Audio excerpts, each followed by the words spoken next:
Bienvenidos a Punto Económico. Vamos a darle pase a Luis Alexis Sánchez, quien nos va a hacer el resumen de las noticias económicas de la semana.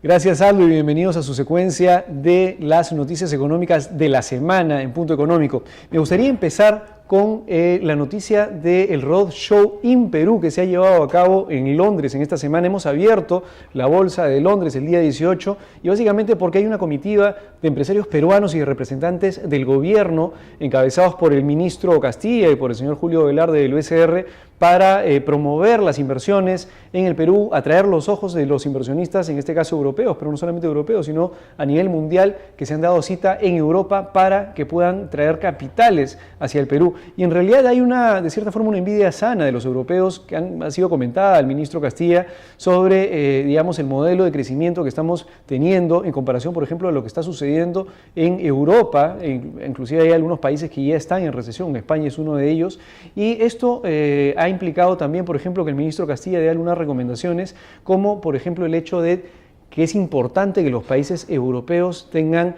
políticas creíbles. La credibilidad en el tema de la política monetaria y de la política fiscal es vital para que se logre el efecto en los agentes económicos, el efecto que se desea.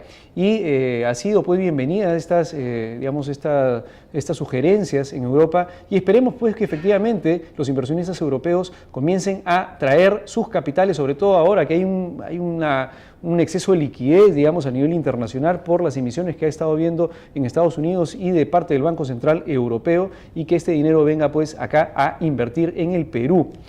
Otra noticia interesante de esta semana es que el Perú ha sido nombrado como sede del Foro Económico Mundial para América Latina para el año 2013. Y esto, este año, acaba de terminar el foro del año 2012, este año, y se ha definido que por primera vez Lima va a ser sede el próximo año de este foro tan importante, que va nuevamente a traer una gran cantidad de expertos, de economistas, de inversionistas a nivel mundial a nuestra capital para hablar sobre el tema económico en América Latina, pero esto tiene que ser aprovechado por nosotros. Tenemos ahorita una ventana de tiempo en donde va a haber una serie de oportunidades por la forma en que está, digamos, la economía en el mundo y el contexto que nos ha agarrado el crecimiento, digamos, que vamos a tener el mayor crecimiento en América Latina, se estima, nos ha agarrado un buen contexto y tenemos que aprovechar esta ventana de oportunidades. Tenemos grado de inversión, los inversionistas tienen liquidez, deberíamos tener ya clara, por ejemplo, las reformas estructurales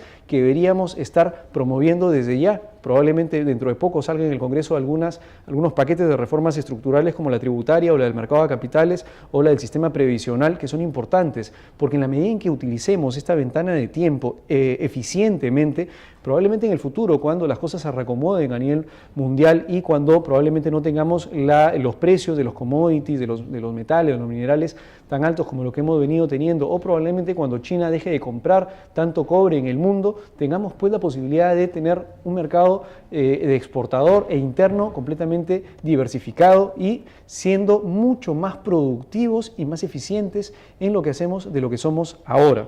Otro tema interesante que ha salido durante esta semana es el peritaje, el informe de los peritos sobre el estudio de impacto ambiental del proyecto Conga. Los peritos han propuesto una serie de mejoras al estudio de impacto ambiental y han explicado que efectivamente pues, el impacto cero no existe, siempre va a haber un impacto en cualquier industria, básicamente en la industria minera, sobre el medio ambiente, sobre el ecosistema que circunda el proyecto minero, pero una de las cosas que han indicado de propuesta de mejora es el hecho de que exista un comité de acompañamiento para fiscalizar eventualmente, si es que se toman estas mejoras, digamos, la empresa privada toma estas mejoras para poderlas llevar a cabo, un sistema de acompañamiento, un comité que pueda efectivamente fiscalizar que estas, digamos, medidas que ellos están proponiendo se den efectivamente. Ahora, un tema importante acá es establecer, hay que tener mucho cuidado porque se tiene que establecer la forma de compensar el efecto negativo que pudiera tener pues efectivamente el proyecto, pero esta forma de compensar este efecto va a ser probablemente invirtiendo más dinero del que se había proyectado inicialmente para Conga. Y esto podría eventualmente también generar una inviabilidad del proyecto. Pero es importante de todas maneras el hecho de que se compense, porque la empresa privada debería tomar o internalizar las externalidades negativas que tiene un proyecto hacia la sociedad, o sea, los posibles problemas o impactos negativos que pudiera tener en la sociedad tienen que ser parte, digamos, de su estructura de costos y definir que ese impacto se trate de minimizar lo máximo que se pueda. Por otro lado, el INEI ha sacado algunas cifras importantes para esta semana. La primera es la producción nacional de febrero, que se ha expandido 7.18%, cifra que el mercado no estaba esperando. Ha sido una cifra elevada con respecto a lo que el mercado asumía.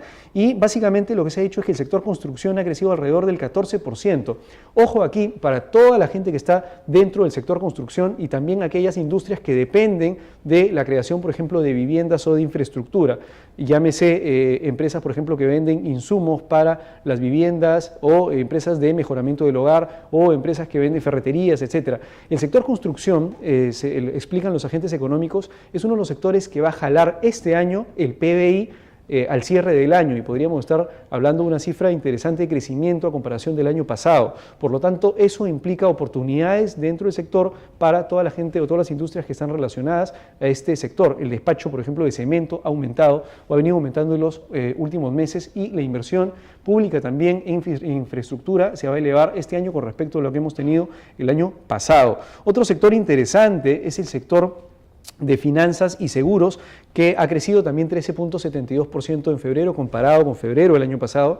Y otro sector donde hay una oportunidad de negocios interesantes es el sector comercio, que se ha expandido casi 9% y en donde la venta de vehículos ha venido aumentando durante los últimos meses. Cada vez el parque automotor es más grande, cada vez hay gente que consume más vehículos nuevos y por lo tanto se genera una oportunidad para toda la gente que está en la industria relacionada. Por ejemplo, talleres mecánicos, por ejemplo, gente que vende repuestos, por ejemplo, gente que tiene, digamos, mantenimiento de vehículos en tema de, digamos, de cuero, de los asientos, todas estas industrias relacionadas a los vehículos, GPS, por ejemplo, van a poder tener un crecimiento dado al crecimiento que tiene pues el mercado madre que es el vehículo, así que pongan especial énfasis a aquellas personas que están dentro de estas industrias en el sector vehicular. Otras cifras interesantes que ha lanzado el INEI es sobre el ingreso promedio en Lima metropolitana. Hemos hablado la vez pasada que el ingreso había crecido 12%, ahora estamos en 13% de crecimiento del ingreso, o sea, la gente está ganando 13% más en Lima de lo que ganaba hace un año. Los hombres tienen un ingreso promedio de 1.530 soles y las mujeres de 1.060 soles al mes. Y en este primer trimestre lo que se está viendo es también que ha aumentado la cantidad de empleo adecuado en un 9.6%. ¿Eso qué quiere decir? Que nuevamente vemos este mes, el mes que ha pasado, vemos efectivamente que hay más gente que ya no trabaja más de 48 horas o que gana menos de la remuneración mínima vital. Y eso es bueno porque de cierta forma esto implica pues, que se está viendo una formalización del empleo. Otras cifras que esta vez ya ha lanzado el BCR se basan en las encuestas que mensualmente saca el BCR de los agentes económicos. Y hay 3 puntos interesantes que ver acá. Primero, los agentes económicos encuestados por el Banco Central de Reserva estiman que la inflación este año va a cerrar entre 2.8 y 3%. O sea, vamos a estar dentro del rango meta que el BCR establece para la inflación este año. Y el PBI ha aumentado, los agentes económicos han aumentado el estimado del crecimiento del PBI a entre 5.5 y 5.8% estiman los agentes económicos, digamos los privados, que vamos a crecer este año.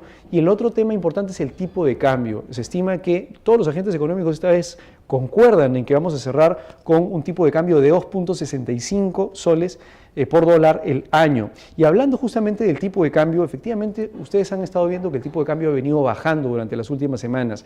Expliqué la vez pasada que esto básicamente en marzo se iba a dar porque las empresas, sobre todo las exportadoras que tienen dólares en caja, iban a tener que cambiar dólares por soles porque iban a tener que pagar impuestos y los impuestos se pagan en soles. Adicionalmente a eso, durante el mes de abril todavía van a seguir pagando utilidades a los trabajadores y esto también se paga en soles, inclusive los dividendos que van a entregar a sus accionistas van a ser pagados en soles y eso presiona el tipo de cambio obviamente a la baja. Y eso lo veía, digamos, de una manera coyuntural, pero se ha sumado ahora otro efecto, que es el efecto del rebalanceo de los portafolios. Lo que se ve es que agentes económicos, digamos, fondos institucionales, inversionistas institucionales, han comenzado a rebalancear su portafolio. Si antes tenían instrumentos denominados en dólares, ahora están tratando de, o se está viendo que hay un rebalanceo hacia instrumentos denominados en soles. Eso quiere decir, obviamente, que esos instrumentos en dólares se venden y que haya mayor presión hacia la baja del tipo de cambio. Eso también está presionando a la baja del tipo de cambio. Y el otro efecto que estaba viendo es que hay inversionistas internacionales que están entrando al Perú y están cambiando sus dólares, presionando nuevamente el tipo de cambio para comprar instrumentos financieros denominados en soles. ¿Cuánto tiempo va a durar esto? En realidad no se sabe aún. En principio, inclusive el ministro Castilla está diciendo que deberíamos ya ir acostumbrándonos a un tipo de cambio más o menos a estos niveles y probablemente que sea un poco más difícil que este tipo de cambio vuelva, digamos, a sus niveles normales. ¿Qué es lo que va a pasar? En realidad nadie tiene pues una bola de cristal para saber exactamente hacia qué dirección va a ir el tipo de cambio, pero eso es lo que está sucediendo ahora. Otro tema interesante a mencionar como noticia es que el Ministerio de Agricultura está lanzando un programa que se llama Asociatividad y Gerencia Rural en Lambayeque. Y este programa lo que está buscando es mejorar las capacidades de los agricultores para asociarse, para poder negociar y de cierta forma para brindarle, digamos, mejores herramientas para que se puedan vincular con empresarios, por ejemplo, que exportan. Y esto es un claro ejemplo, por ejemplo, de lo que está haciendo Sierra Exportadora, que está haciendo algo muy interesante. Estuve en esta semana hablando con Alfonso Velázquez sobre lo que está haciendo Sierra Exportadora en diferentes provincias en el Perú, y el esquema que ellos tienen es tratar de tomar ya clústeres o cadenas productivas creadas, haciendo alianzas estratégicas con entidades que ya tienen estas alianzas o cadenas productivas creadas y dándole mucho mayor punche, por ejemplo, creando marcas paraguas de forma tal que, por ejemplo, la gente que produce truchas pueda hacer una trucha estandarizada, empaquetarla en un producto final y que Sierra Exportadora a través de alianzas y digamos a nivel nacional e internacional pueda, por ejemplo, colocar ese producto final enlatado en mercados internacionales. Yo creo que es una muy buena iniciativa y se debería estar replicando también con privados directamente, hablando con agricultores y mejorando la capacidad de asociatividad, que es algo muy importante para generar economías de escala en nuestro país. Eso, amigos, ha sido todo por el día de hoy y conmigo nos vemos la próxima semana. Mi nombre es Luis Alexis Sánchez y este ha sido su resumen económico en Punto Económico. Hasta luego. Bueno.